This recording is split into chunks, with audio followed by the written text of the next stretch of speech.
Assalamualaikum warahmatullahi wabarakatuh. Welcome back, students.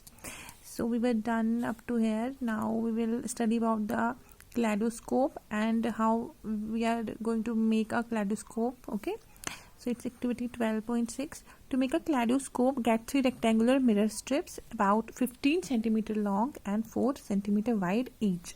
So students, in order to make a kaleidoscope, we want 3 strips, rectangular strips of length 15 centimeters and the width or breadth should be 4 centimeters. Now we have to join them together to form a prism, just like this, a prism. Okay, fix them in a circular cardboard tube, okay, or tube of a thick chart paper. Then what we have to do, we have to just fix them into a circular cardboard type of a tube.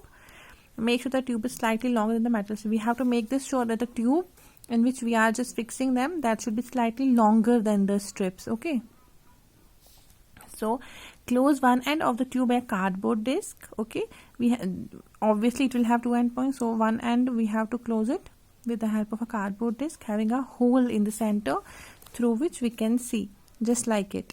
Okay, now to make the disc durable, paste a piece of transparent plastic sheet under the cardboard disc. What we have to do, we just have to paste a piece of plastic sheet. Now at the other end, touching the mirror, the end that is touching the mirrors, fix a circular plain glass plate, just like this. Okay, now place on this glass plate several small pieces of colored glasses.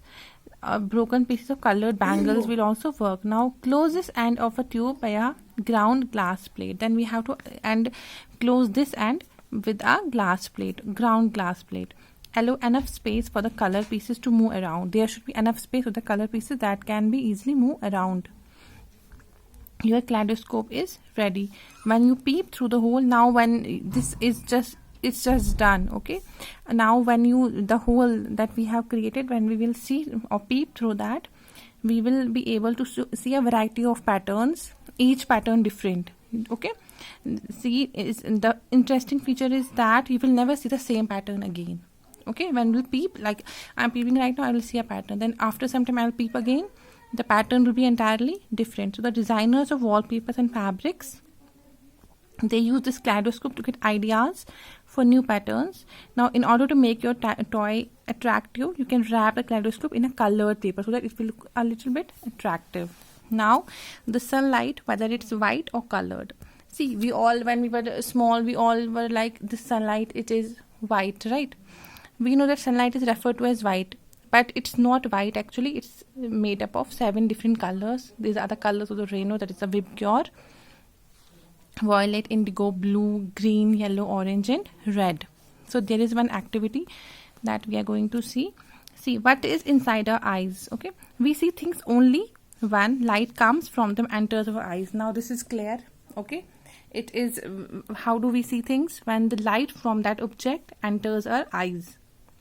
Eye is so one of the most important sense organ, so it's very important to understand its structure and working.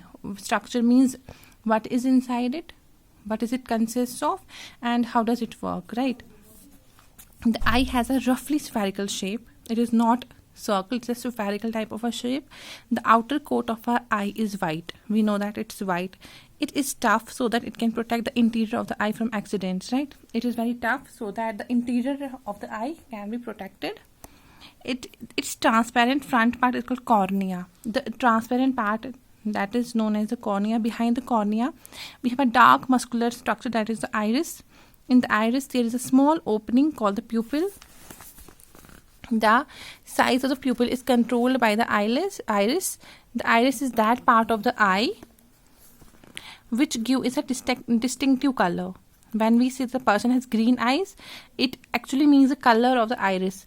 If someone is brown-eyed, that means the color of the iris is brown. Okay, so it is the color of the iris that determines the color of the eye.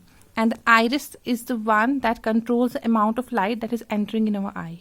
Like, just see here, these are the lens inside. This is the retina that is behind.